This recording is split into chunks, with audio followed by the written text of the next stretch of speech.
when you remove pregnancy and birth from the public eye and they don't have easy access to it, it's a lot easier to scare a group of people. And when you scare people, you're able to control them.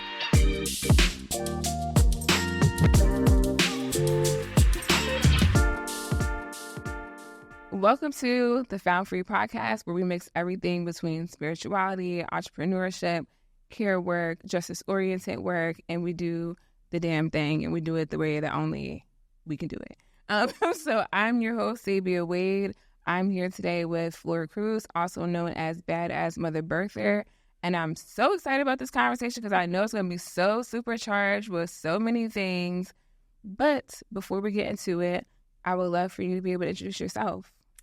Hi, everyone. I'm Flor Cruz, known as Badass Mother Birther. I am a doula, a mother, a wife, a birth advocate, a human rights advocate, just a lover of everything pregnancy, birth, childbirth education, doula work, all that fun stuff that takes a lot of passion and energy and stresses you out sometimes. But, you know, it's a work of passion, and so it is what it is, yeah. So I want to kind of start off with, like, your origin story. Because I know, like, some, you know, obviously you're a parent of several children. Yes. How many? 5. 5, yes. I'm not ready for that.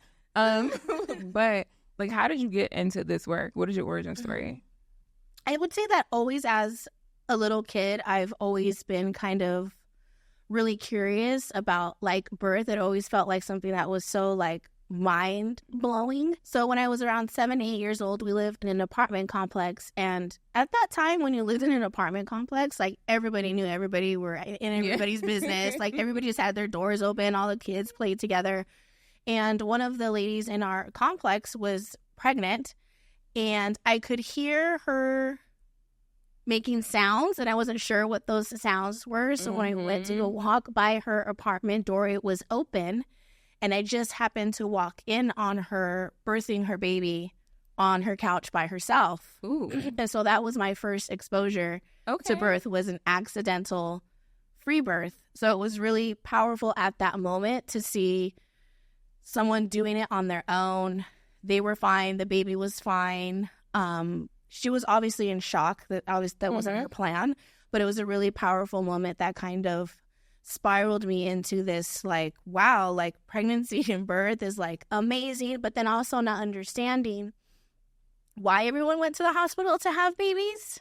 When I saw someone do it without a hospital and medical care, and not understanding why that was the norm and why that wasn't. Because I feel like the visual at that time that we all kind of have is, like, you know, even just because we really understand birth a lot of times through media, right, as we grow up. So we see, like, the TV and, like, they're having their baby. One, it's like 1, 2, 3 push and the baby is here, and it's, like, always in a hospital setting, and it's always this. And then you at 7, 8 years old are like, I just saw something that I probably never really seen. Right.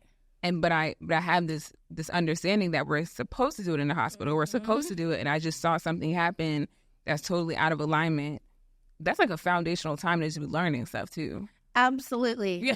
And also not understanding why, when something is done accidentally in that fashion, we call people brave and courageous and amazing and wonderful. But when someone chooses to do that on purpose, they're dangerous, selfish. It shouldn't be done. You need to be in the hospital. So I was stuck in between knowing something that was wonderful and beautiful and natural versus what society was painting birth to me as. So when I went into having my own children, it was confusing for me because at that time I wanted to be acceptable to, like, my family and friends, which meant going to the hospital to have a baby because that's what's acceptable. And that's what gains you the most support, honestly, at the end of the day. And that's what I needed, was support, because I was not ready to be a mother. I was only 21 years old. My friends were gone partying and I was pregnant, getting ready to have my first baby. And that's where I learned in my first birth that it was incredibly hard to just show up to a hospital and get the birth that you want just by asking for things. You know, I was railroaded There was like no support. And this was me having a midwife in a hospital. Mm-hmm. So I thought even just that was going to get that was going to be a safety level. So I have a midwife. I'm not just working with a physician. Mm-hmm. Mm-hmm. And after that birth, I was really disassociated from my baby. So by the time he was born, it was like holding a stranger's baby. It was like, okay, well, now what do I do? Was that a vaginal delivery? Yes. Okay. It was. But it's like that. I don't know, like coming as a doula, I've never had a baby, don't want to have my uterus out, so like ain't gonna happen. But like just the idea of like what I see with my clients is like as soon as you step into the hospital space, right, everything becomes so medicalized. Yes. Right. And then it's like we gotta take you to triage and we gotta ask you this many questions, and you're literally in between having contractions. We're still like, so what's the answer to this question? And like and you're like, what's happening? And then like the experience of how sterile the space is looking. And then you're like, okay, like then you start getting it feels scary. Yes, absolutely. And prior to stepping foot in a hospital, I wasn't scared. Mm-hmm. I was not scared. Like even just showing up to the hospital, I was not in a lot of pain. I wasn't like freaking out or nothing. I showed up. I was 5 centimeters. I was like, okay, guess this is it. Baby's gonna come out, you know. But it's like, okay, well, now you need to get an epidural, and now you're on a time date. It was just this whole thing of just this snowball. So by the time that I got to the end where he was being born, I felt so disassociated from the actual process, and just like had such a hard time really connecting with him.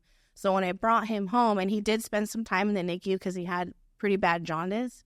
So there was also that of getting past that leg of being disassociated on top of now also having to separate yourself from your baby. So by the time I brought him home, I tried to do as much skin to skin with him as I could. I breastfed, but was not knowledgeable at all in what I was doing. I thought it was just like you put your titty in the baby's mouth and like, how hard could this fucking be? It was fucking hard. It was hard as fuck.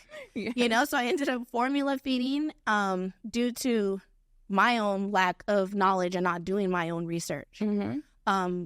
So it was hard. Like motherhood was really hard for me, like in the beginning, to the point to where I was like, I'm one and done. I don't want any more kids. So my second one didn't come around until my first was 10 years old. So there's a huge gap. But at that time, I felt like I was a doula now at that time. I was helping people. My first birth really is what catapulted me into doula work, because I felt just like in my gut, like what's happening is not right. Mm-hmm. I know that what I'm feeling isn't, I'm not the only person that's feeling like this. And sometimes you don't know the answer too. Like it's like, I feel like many of us that come into doula work, I didn't come into it with like having an experience of childbirth, but I was from the medical world. Like I was navigating that space. I wanted to be a nurse. I like, had this whole thing. And even being in the medical space, I was like, and I remember I had a client or a patient who was experiencing a miscarriage, which our unit wasn't like an L&D situation. It was like people had all different types of whatever. This was just like something that was happening in tandem with other things that she was experiencing. And I remember like people just didn't know what to do. Like they didn't want to talk about it, but they also didn't know what to do. So they're like, I guess we give her some pads and we kind of like let the process happen. But it was like such a like a hush hush, like even amongst like the nurses, right? Who I'm looking at, I was a nursing assistant at the time. So I'm like, y'all know, right? Like y'all, and they're like, I guess we just do this. And I was like, something's not right about this. And I don't know what the right is, right? But I know that something's not right. And that like also helped me navigate into doula work. It's like just a feeling of something's not right. And I don't know what the answer is exactly, but I'm going to search to find it. And I'm going to enter into this world looking for what could be right or what other options could exist. Absolutely. Absolutely. And that was kind of my thing too, was like I wanted to figure out like what is wrong? Is it just me that I'm feeling icky, gross about it? Or is it everybody? So when I first came into doula work, I interned at a local birth center because I wanted access to see the difference of how birth center births are, home births are, because I knew that in the real world, only a small fraction of people are actually birthing at home. Almost everybody's going to the hospital. Absolutely. So I got a real close view at the difference of hospital birth and out of hospital birth. And that for me was like just mind blowing. What were the things that you like picked up in that initial time of seeing the difference? Lots of continuity of care, lots of listening to mothers and parents when there were concerns, really getting to know the person who's giving birth, being there for them emotionally, mentally, figuring out how their living situation is, how can we help you, how can we make the birth better, lots of informed decision making, lots of supporting a physiological birth, treating it as a normal bodily function versus going to a hospital and being completely just turned into a huge medical event and just scaring the shit out of people. Scare tactics, bad birth practices, not evidence-based care. It was just night and day. Yeah, night and day. I know. I remember going to a home birth, my first one. I remember going to a home birth, and I was like, you know, a lot of doulas, we are trained heavily hospital-based because most people will go to the hospital to give birth, right? Because as we know, like, unfortunately, it's not legal to have home births in many places. So you don't have home birth midwives. You don't even have the option unless you go underground, which we're not going to have that conversation today. But if you know, you know. And so,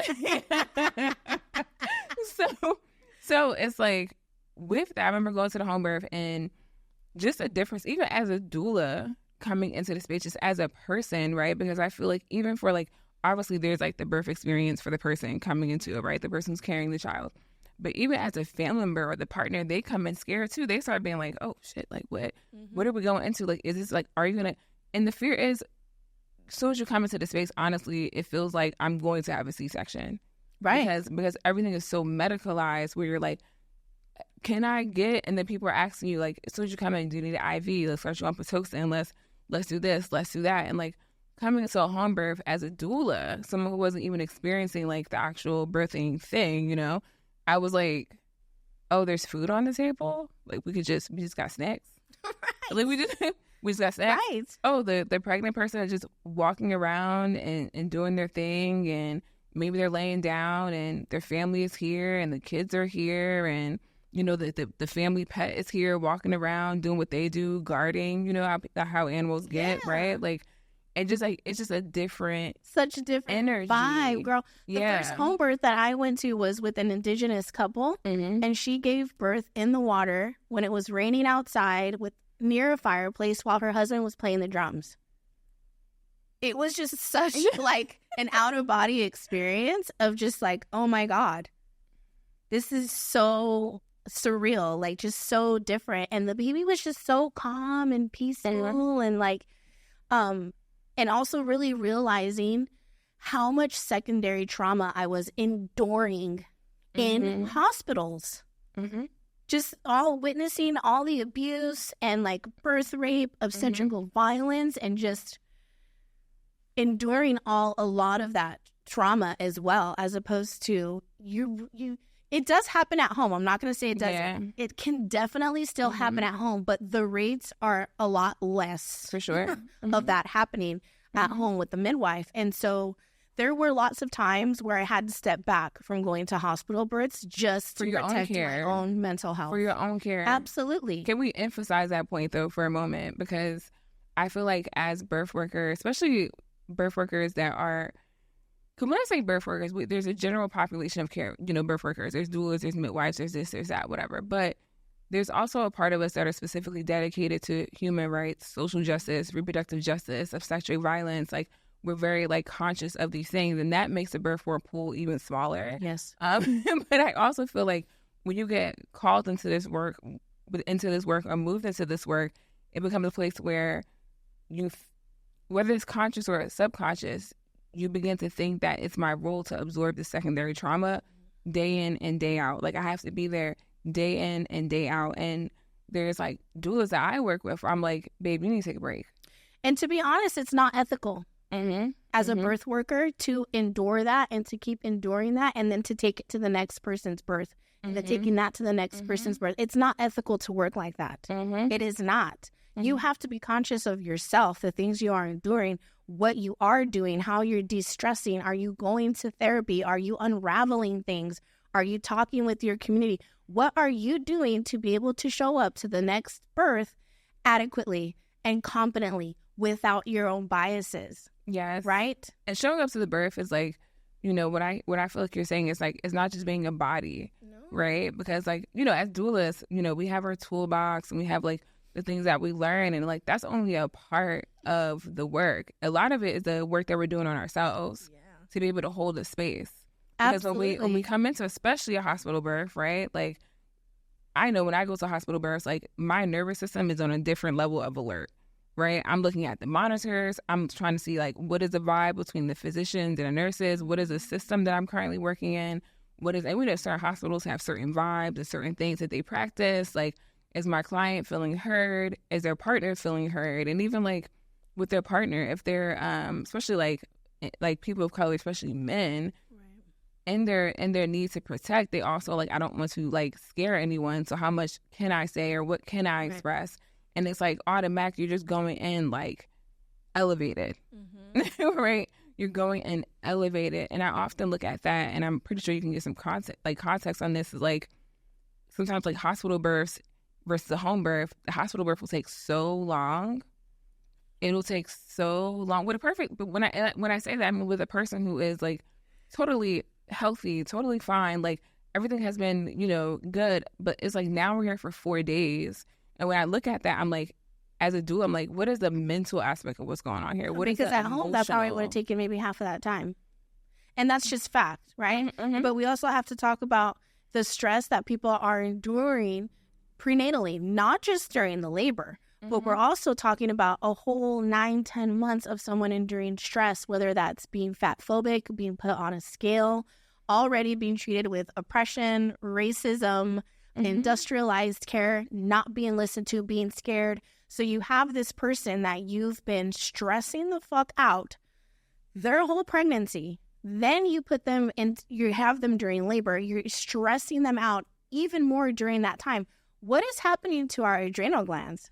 You are completely draining them, and you exhaust someone completely to the point where they're just, I'm done. I give up. Just get it out. And the system, whether they realize it or not, this is what is happening. But if they do realize it, do they even give a shit? That part. Because we've been talking about this for fucking years. This isn't something new, right? Not at all. So if you know something and a group of people have been telling you something and we've been raising awareness, at what point? And there's evidence that supports it, right? Like we have like simple things. Like one of the most simple things that we talk about as birth workers is you know, if someone gets an epidural or they get some type of intervention and now you're like, they can't eat. And we're like, there's no evidence to support that this person should not be able to eat. And if they're on an epidural for a 3-day birth and you're telling them to only drink clear liquids and eat nothing for 3 days, how can that person possibly move through this birth process? There's no vaginally. They don't have fuel. There's no fuel to do it. And the body goes into survival mode. The body shuts down and goes into a survival mode. Anybody who doesn't eat or drink, your body's going to do what it needs to do to survive that time, let alone when you are in labor. And that requires food and hydration. It's no wonder that the parent no longer looks well anymore and that the baby is now in distress. Are we shocked? No, we aren't. We aren't, right? We're not shocked. But the thing here is that the medical industrial complex is always going to prioritize liability. If there's even the smallest chance of something going awry, they don't want to fuck with it because they don't want the liability. And when I talk to my doulas, and I'm like, you know, like, because I used to work in a medical space, right? So we would say something like patient-centered or whatever the case of language is, and I would be like, be for real. If it was like, I'm like, if it was patient-centered, a lot of this will look different. Oh my God, right? So different. And I've had to like tell doulas, like, don't also get disillusioned by words, right? Because really look into what does it mean to be patient-centered? What does it mean to do this? What does it mean to do that? When we're looking at all the paperwork that we have to sign to come into the hospital space, when we're looking at all these things, do they cover the hospital and allow you to also be covered? Or is it more so, hey, we don't want the liability, so anything that happens here, anything that we do is pretty much, it's not on us. Exactly. Absolutely. And I think hospitals like to try to make up for that by going, well, we offered delayed cord being here at our hospital, and we offer skin to skin, and or we have a bathtub, but you can't birth in it though. Girl, I'm like, you guys, fucking stop, because literally at the end of the day, these are a group of people who fucking robbed something from you and then have fucking sold it back to you, and that's just fact. And now they're using it as a fucking marketing tactic. Wrap your head around that. Really wrap your head around that you guys are celebrating the fact that someone's returning to you something that they fucking stole. It's sad. Literally. And I mean, and even like when you're saying that, I'm like thinking about placentas. Girl. I'm like, okay, so you have a baby. And then I remember, like, especially when I was working in San Diego and I started getting to placenta encapsulation. And I'm like, so you have a baby, cool. You have the placenta, cool. You want to take it home and we have to sign it out? Oh, my God. We have to sign legal documents. I'm sorry that I grew out? Yeah, that was just in my body. That's yours. And then for certain reasons, whatever those reasons are, they're like, oh, no, you can't. What are you going to do with it? So I can't do nothing with it, but what are you going to do with it? But we know, right, that placentas get sold and they get utilized and they make money off of placentas. Right. And it's like, those are the things that when we think about, like, this system that we're moving in, especially as doulas and care workers, we're like, we have to know these things. We have to understand, like, what, not just, like, obviously the client care that we're doing, right? That's obviously a big part of it, but literally understanding the system, which I feel like one of the things, kind of get into some of the work that I really love that you do, is that you have, like, big campaigns around, like, normalizing seeing birth, normalizing what it looks like. And I would love for you to kind of talk about, like, why that became a thing and why it shouldn't have to be a thing, because birth is, like, one of the most normal processes that we can name in the world. It's like a basic human function. That's how we all got here. So it's like, right. I'd love for you to talk about just how you've been pushing for, like, the normalization of just the viewing, the imagery, the understanding of birth. Yes. I think that when you remove pregnancy and birth from the public eye and they don't have easy access to it, it's a lot easier to scare a group of people. And when you scare people, you're able to control them. You're able to control the uterus, the womb, the reproduction, ban abortions, make it harder to access birth control, make it harder to access midwives, home birth. You control a whole group of people when you remove it from the view, and then you fucking scare the shit out of them because they don't know what's coming. Okay? And the research that I did showed me that when things are removed from public eye, it creates that mass fear. And so I thought, well, we need to put it back into the public view where they can just pop up in their Instagram and there's a fucking vulva. There's a baby crowning, right? There's a breech baby. There's a gentle cesarean happening, right? Because that's how we can begin to normalize the process and also get people to start asking themselves questions. Why haven't I seen this before? And why aren't the people that are in this video freaking out? And why aren't they aggressively stimulating this baby? That part. And why are they not cutting the cord right away and removing it and taking it to another side of the room? Right? So we're showing them things that people don't see. And I think it's, like, so wild. I think one of the wildest things is that most people, like, that carry babies don't see birth until they're giving it. Right. And that's, like, that is, birth is beautiful, whatever, but it's stressful, right? There's so many bodily changes that's happening, right? As you're going through the different stages of birth, you're vomiting. You don't understand why you're vomiting. You're shaking. You don't know why you're shaking because you're not cold. Your booty hole is being turned inside out. Like, everything. Yes, like, absolutely. Like, everything is happening. And so, like, I feel like a part of, especially when I was working with the Prison Birth Project, in my, like, first 2 years of being a doula, I would sometimes jump into a birth. Like, we wouldn't even have time to do a prenatal. I would just, like, get called in and we would, and part of that whole process would be me normalizing, hey, this is normal. I'm feeling this way. I'm feeling sick. This is normal. My body's looking this way. Oh, this is normal. And it's like, but when I think back to that time, that was 2015, it was like, I can look back, especially in social media, there was no imagery. there was no imagery to say, like, I knew because I had been learned, and I had experience, and I had, after seeing so many births, but it's like, damn, now that you're giving birth, this is the most you've ever, and now you're seeing it, you're experiencing, you're not even being able to see it from this view, which feels a little safer to be like, oh, okay, that's what that looks like. Right. Like, okay, now I'm ready for when I happen to look that way or when I experience that thing. And it's like, it's just wild to me that people are not seeing it, but they're having children, which is what they should do. Right. But they've never seen it. No. And there's people that come to my page and they comment and they go, I've had 4 kids and this is my first time actually seeing what it looks like when a baby comes out. The first time. And then I've had people who are seniors who are like in their 70s and 80s and they come and send me a message and go, when I had my kids, I had birth trauma. At that time, I didn't know what it was. But like now, thanks to this page, I know what it is.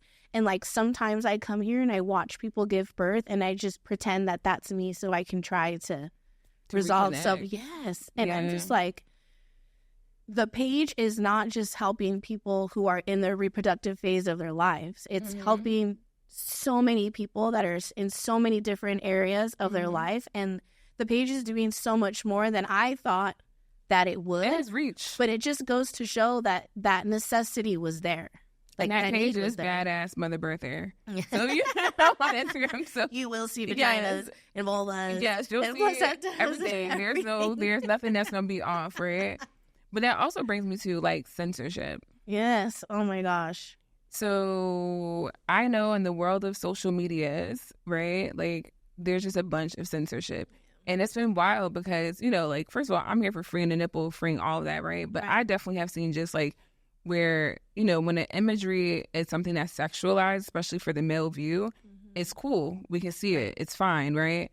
But when it comes to birth, which is like, it's not a sexual thing. You know what I'm saying? Like, and I even talked to my doulas about that because they're like, oh, I have, I'm more modest and, I've been taught that nudity is this and nudity is that. And I'm like, when you go to birth, you're not even going, it's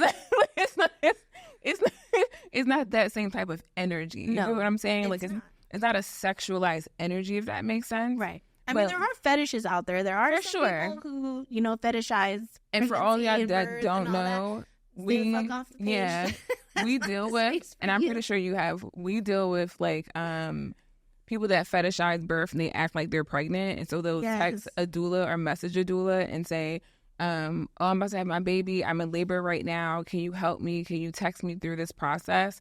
So if you ever experience that, it's going to be a scam and it's someone who has a fetish. And so what I do is I ask them like, here's my money. Here's the money that I'm asking. We can do this, but you're going to pay me for this. Like, I need to see some coins first. We could do this. We could have a whole live, like, faithful experience. I'll even FaceTime you, push you through, okay? But you're going to have to pay this type of money up front, and then they stop answering, right? But nonetheless, like, I would love for you to speak on just, like, the censorship that as you've been in this path of normalizing imagery and normalizing the things that we need to see just as people, what you've experienced in that censorship. Right. Level. Yeah. And so part of normalizing the birth process, it's also part of talking about systemic racism, right? Industrialized oppression and all the things that are happening, the death rates that are happening, how Black parents are getting less care, less effective care. They're not being listened to. So it's also talking about all those different layers that are also happening. And when I first started the platform, I was just honestly just posting doula stuff. Just like I get, if somebody listens, great. If not, whatever. And it kind of just started to do its own thing. And I was like, okay, this is great. It's kind of taking off. But then what started happening was my posts were being taken down. I was getting tons of violations. And I was like, fuck, like, how am I going to keep this up? Because technically at that time, I was violating the community guidelines by showing nudity, regardless if it was educational content, right? But at that time, Katie Vigos from Empowered Birth Project had come in contact with Instagram. I think this was before it was like a whole meta type situation. And she helped to change the community guidelines to allow nudity in the context of birth education, postpartum, lactation. And so when she helped to kind of change that guideline, they protected my account. So they put like this little protection of bubble around my account so I wasn't being hit with those violations and my content being taken down. So my platform was very well protected by Instagram. And it took off even further because I was like, oh, I'm fucking posting all kinds of shit now. You know, fuck everybody. You know what I mean? And so it took off at that point. And then I would say about a year ago, things started to change. All of a sudden, the protection bubble was really not there anymore. People were hard to get a hold of. There's no contacts anymore. Posts are being taken down. Violations are happening again. And I think a lot of it, too, now has to do with there's a lot of censorship regarding Palestine and Gaza. And so birth is also getting wrapped into that censorship. And so that's where all of that is coming, even though despite it says you can share. Yeah. But can we really? Yeah. You know, so I'm fighting with them on a daily basis. And also free Palestine, free Sudan, free Congo. Yeah. Free all the lands that need to be freed. Absolutely. Okay, so we'll put that note in there. Yes. 100%. But yeah, so it's getting wrapped up in that. It's all getting wrapped together. So it's just, I have to keep posting.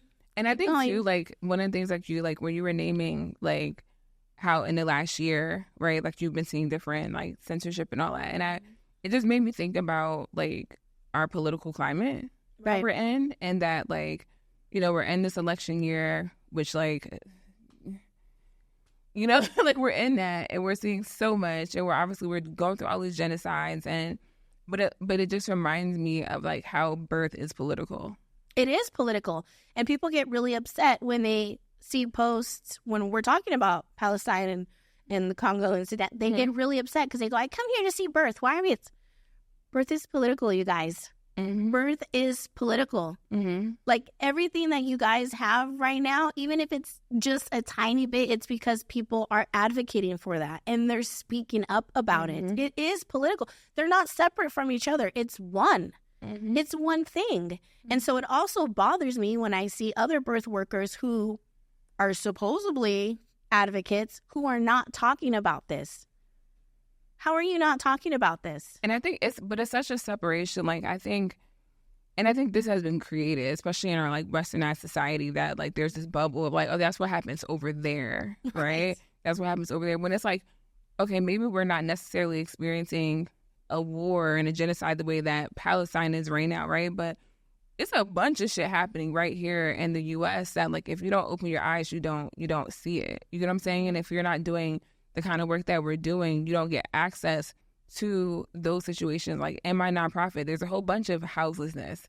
There's a whole bunch of poverty. There's a whole bunch of violence. There's a whole bunch of being integrated into systems that don't want to free people from the systems, even when they try to be better, right? Even when they are doing better, right? There's a whole bunch of people getting their kids taken away. There's a whole bunch of not having access to food, to formula, to education that they need. Like, there's a whole bunch of that right here. And I feel like that's one of the things when I moved to San Diego and I created my nonprofit for the village, I was talking to doulas who were in this game for a long time, right? And they were doulas that, like, were, you know, known in San Diego and have been doing this work for 10 plus years and, you know, have built full ass careers off of this. And when I would talk to them about reproductive justice and I would talk to them about, like, disparities and I would talk to them about, like, things that are just real life things that are happening, it'll be like, because they're predominantly serving people that are privileged, because that's what lines the pockets.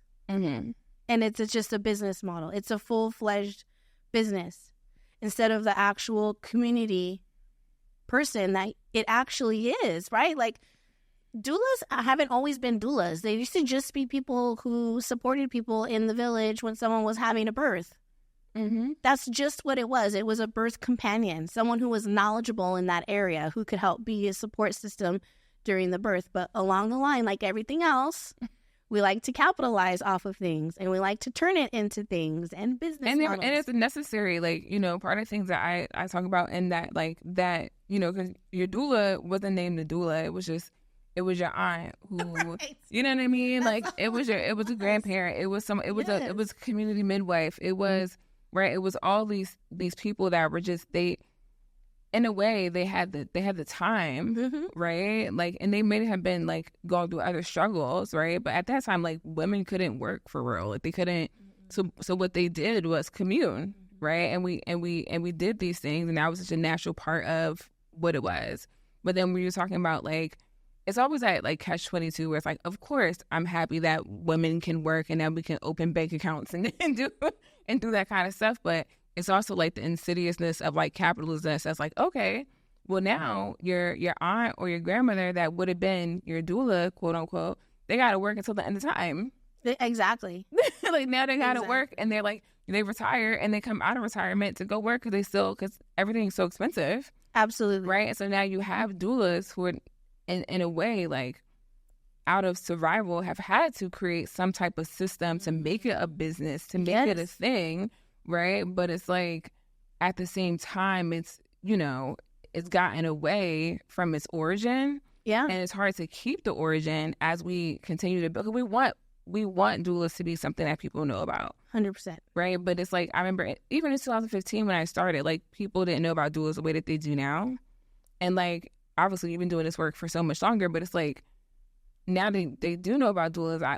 I always ask people, I'm like, when we see doula programs in hospitals, I'm not saying that the doulas in the hospitals are bad, but why are we there? What is the benefit of having a doula program if the doulas are operating?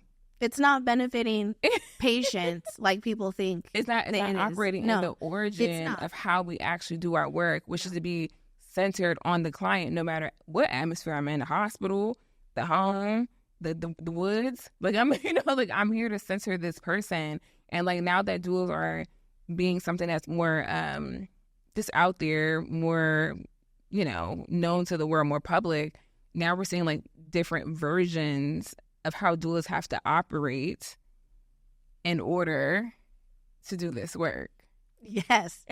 There's lots of different versions. And I think for everyone, that version changes of what they think a doula is in their head, right? Mm-hmm. For some people, a doula is someone who just shows up to do back rubs and give ice chips and not say a fucking thing and just shut the hell up and just help to that capacity. Yeah, see, I never know about that doula until I actually moved to San Diego. There's plenty. I came from the prison birth project. Listen, I came from the prison birth project. I'm working with incarceration. I'm working with people that are in recovery, actively using. Like, I'm in a space where, like, that was my origin. So when I came to San Diego, I was like, y'all don't be saying nothing. Y'all just be letting shit fly. Yes. Yes, they let it fly. And to me, you're part of the problem. You're part of the problem. You're part of the abuse. You're part of the violence. It doesn't matter. There's people doing jail time right now because they didn't pull the trigger, but they were there. Mm-hmm. But there's people doing jail time right now. Do you get what I'm saying? Mm-hmm. Like, you're either part of the solution or you're part of the fucking problem. Mm-hmm. Which one is it? Mm-hmm. Right? To me, a doula is going to give lots of information, support someone's choices, really tell someone when their provider's bullshitting them. Why wouldn't you? Why wouldn't you? Right? Advocate for people, elevate voices, talk about injustices and all of those things with your clients. Talk about the uncomfortable parts. If you have a client and you haven't felt uncomfortable at any point in time throughout this journey, for sure, are you growing? For sure. As a birth worker at all? For sure. But I think, like, you know, and I feel like it's not a debate, but I'll ask you this question. Sure. You know, when we talk about doula work, for me, it's always included advocacy. Like, it's never, and maybe because that's, like, the origin of how I came into the work. Like, I came in learning about reproductive justice. I came in learning about advocacy. I came in, that was just my way of existing. Even prior to that, it was in my nature to be an advocate. Like, I've always worked in communities where advocacy was needed, you know? Yes. And, like, that's just in my nature to be that way. So one of the things that I feel like is, you know, kind of a hot topic, which I don't understand why, but it's like, is advocacy a part of doula work? Which I think it's a yes. 500%. And then it's like, I feel like if you're not advocating, you're not really a doula. So I just feel like there's something, so there's somebody else. Because you could have hired a massage therapist to just be at the labor. if that's what you wanted, right? But like, there has to be a level of advocacy. But the larger problem is you have these doula trainings that are teaching doulas to not advocate, to not talk about things, to, you know, the patient's the only one that can. You guys, there has to be a level of advocacy in everything that you do. Even just helping someone put a birth plan together. That's part of helping someone advocate not only for themselves, but like for you as well. There's never going to be any type of change that we want to see if we're not doing the work. Everything that we have is because people are advocating, because they're opening their mouth and they're saying something, because they are rising up against systems, because they are working to decolonize. Advocacy is doula work. It is political. That's just fact. You cannot get around that and say, I'm a doula, when you're not doing the steps that it takes to do this work adequately and competently. You have to. And I think some people get scared because they go, well, I don't want to be an asshole. You don't have to be an asshole while you're advocating. Exactly. You don't have to. It's called saying something firmly to someone. If someone's being harmed and they're under your care and they're not being listened to, you elevate their voice.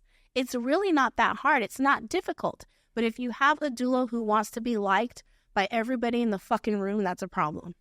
That part. Because I don't need to be liked by who I'm there for. The person who's cutting the check and the person who hired me is and the I person can be that I'm working for. respectful, right? I can be mindful of, like, as a doctor, you have skills that I don't have. As a nurse, you have skills that I don't have. And like, if we actually use this collectively, wow, can we create a great experience all across the board? 100%. Right? But I'm not here to be like, oh, Dr. So-and-so thinks I'm the top doula. No. I don't care.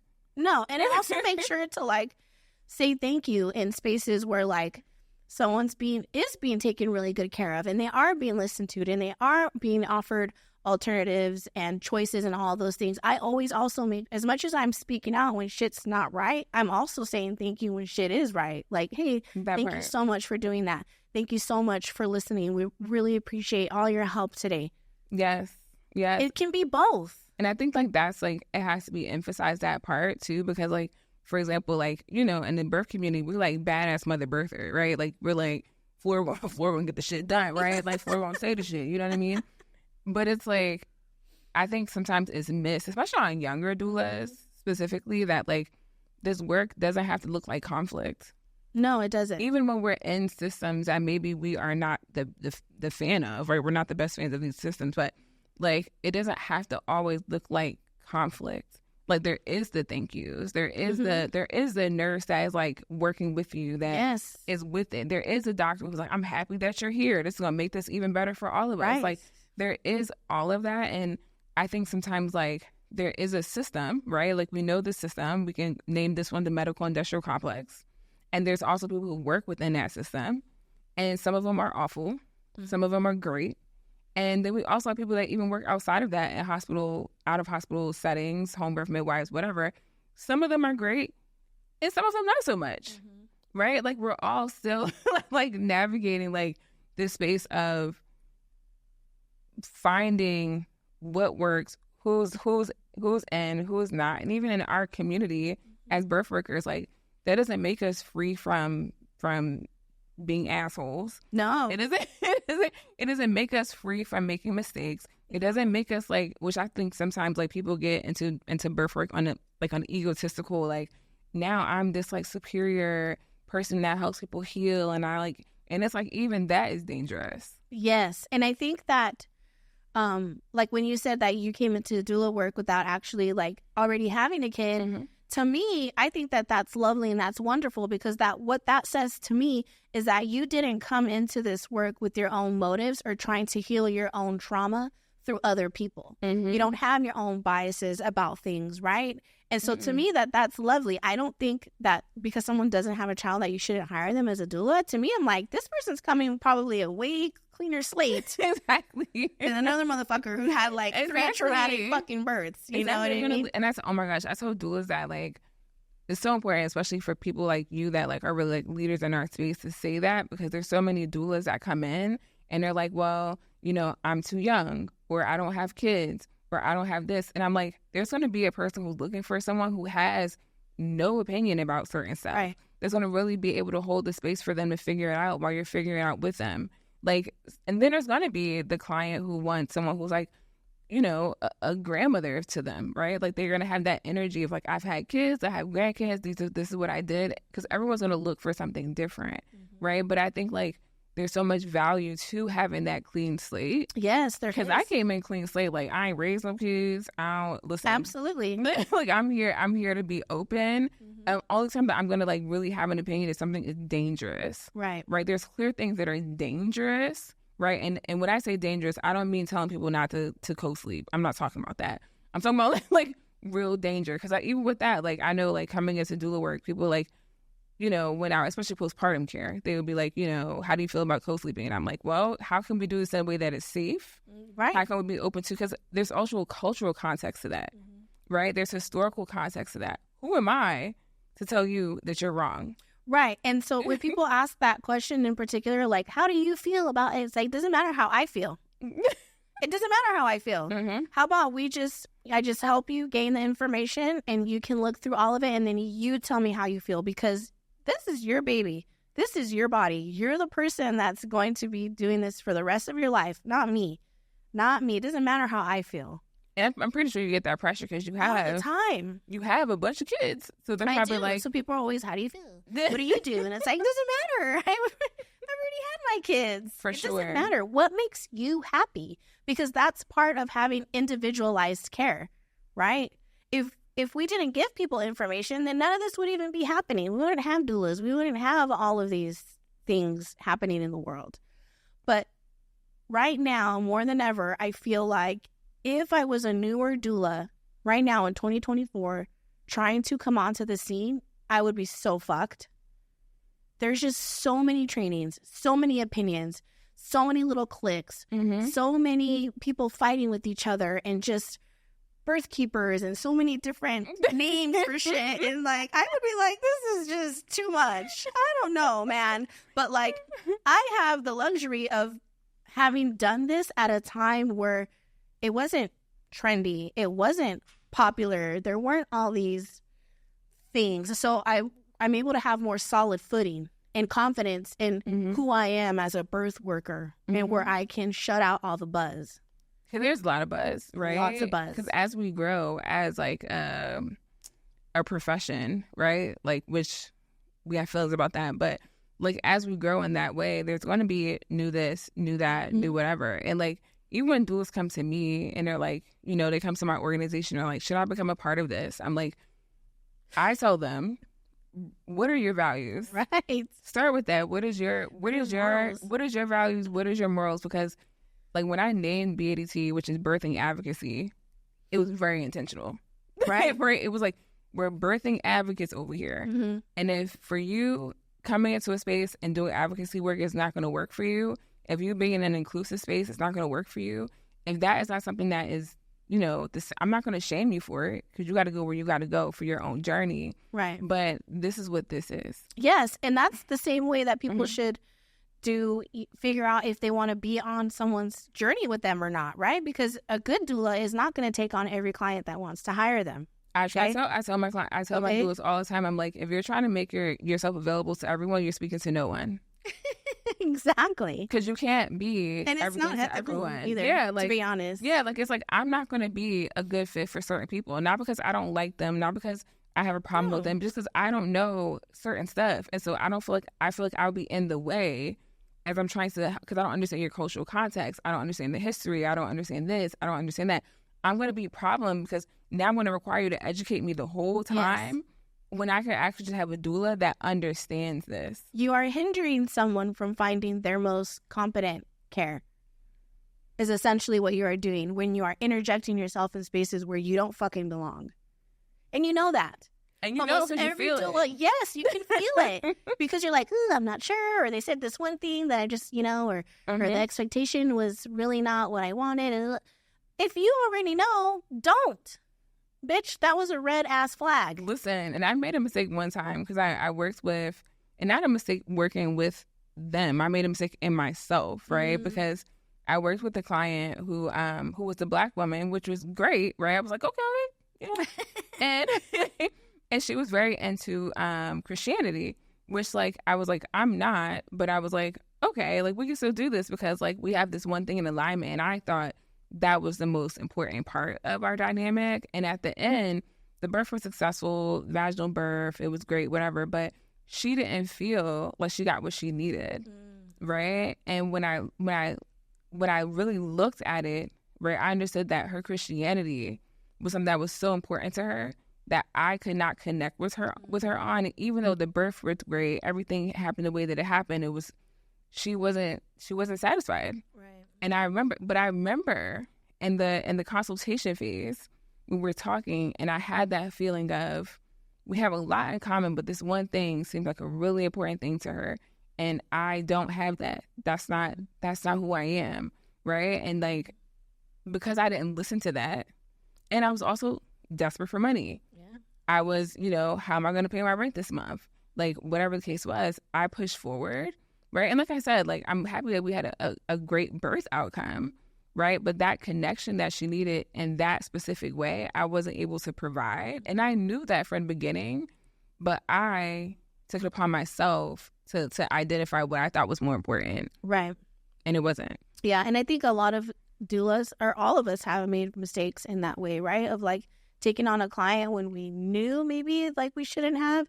And then at the end, we're like, oh, that's why I should have stepped out of the way. That's why. And it's really not hard to like get great Google reviews and Yelp reviews and get references. It really isn't. If you just stay the fuck out of people's lanes when you don't need to be there, you'll be fine. People will refer you out. They will give you good Yelp reviews and good Google reviews. But if you're just taking on anybody, that is not the way. And your burnout is going to be so fucked up. And the recovery from burnout is years, right? Well, we're going to pause here because we're going to take a pause before we go into the second part of our episode with Flor Cruz, Badass Mother Birther. And we have a lot to talk about because we're going to get into Medicaid. Ooh. Yeah. So we will see y'all in part 2.